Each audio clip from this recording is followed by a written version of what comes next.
Bienvenue dans De l'autre côté de l'IA, une rubrique que l'on vous propose sur le premier site d'information sur l'IA, je parle bien sûr d'IAinfo.fr.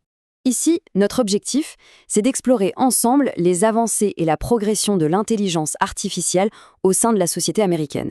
Et aujourd'hui, on va décortiquer une affaire absolument explosive, une histoire tirée d'un article de Didier Taormina, publié en avril 2026. Alors, accrochez-vous. On est en plein cœur d'un bras de fer, un affrontement majeur entre un géant de la Silicon Valley et le gouvernement chinois. C'est une histoire qui mêle des sommes folles, de la technologie de pointe et bien sûr du pouvoir géopolitique.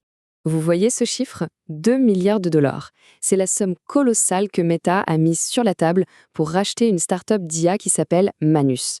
Un accord qui, aujourd'hui, a complètement viré au cauchemar diplomatique. Et au cœur de ce cauchemar, il y a des gens, bien sûr. Les deux cerveaux de Manus, le PDG, Xiao Hong, et le directeur scientifique, Ji Chao. Tous les deux ont été interrogés à Pékin en mars dernier.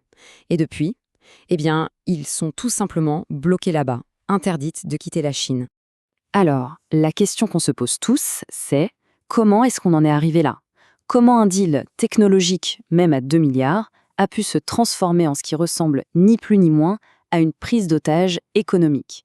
Et surtout, quel est le jeu de la Chine dans cette histoire ? Pour comprendre, il faut s'intéresser à Manus. Ce n'est pas juste une start-up parmi d'autres, non, c'est un véritable joyau technologique, une pépite qui est peut-être la clé de la prochaine grande révolution de l'IA. Et cette révolution, elle a un nom, les agents d'IA. Oubliez les intelligences artificielles avec qui on discute.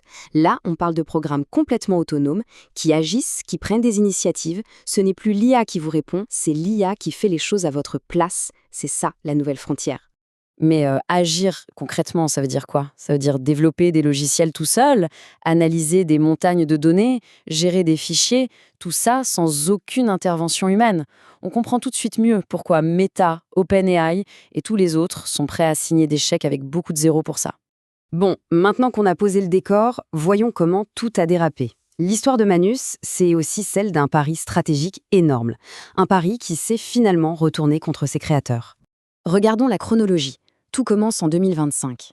Pour faciliter le rachat par Meta, une entreprise américaine, Manus déménage de Chine à Singapour. Une manœuvre qui semblait très habile sur le papier, mais qui a été vue à Pékin comme une véritable trahison. Et à partir de là, la machine s'est emballée. Meta a beau protester, dire que tout est légal, que tout a été fait dans les règles, le message envoyé par Pékin est limpide.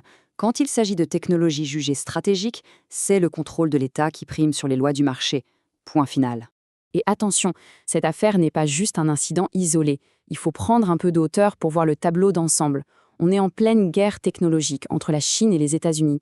Et cette guerre vient d'ouvrir un tout nouveau front. Voilà le point clé. La compétition ne se joue plus seulement sur les puces électroniques ou les lignes de code. Non, elle se joue maintenant sur les cerveaux. Les experts, les ingénieurs, les individus eux-mêmes sont devenus des enjeux stratégiques.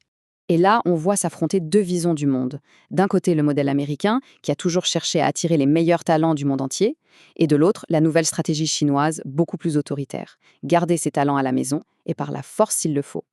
Et ce qui rend toute cette histoire vraiment alarmante, c'est que c'est une première. Jamais, au grand jamais, Pékin n'avait utilisé cet outil juridique, l'interdiction de sortie du territoire, comme une arme pour torpiller un accord technologique aussi énorme.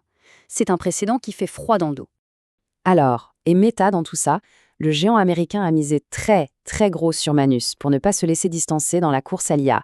Et le voilà maintenant, coincé dans une situation, pour le moins, inextricable. Pour Meta, l'impact est potentiellement dévastateur. L'intégration de la technologie de Manus est complètement à l'arrêt. Et surtout, cette équipe d'une centaine de personnes, décrite comme étant de classe mondiale, se retrouve littéralement décapitée sans ses leaders. C'est un coup terrible pour les ambitions de Mark Zuckerberg. Finalement, tout ça nous laisse avec une question fondamentale pour l'avenir. La technologie, ça se copie. L'argent, ça se trouve. Mais le talent humain, ça, c'est unique. Dans cette nouvelle guerre de l'IA, est-ce que le talent n'est pas en train de devenir l'arme ultime ? Une chose est sûre, l'affaire Manus est loin d'être terminée. Et elle est en train de redéfinir toutes les règles du jeu. Pour ne rien manquer, retrouvez toute l'actualité autour de l'intelligence artificielle sur le portail ia-info.fr.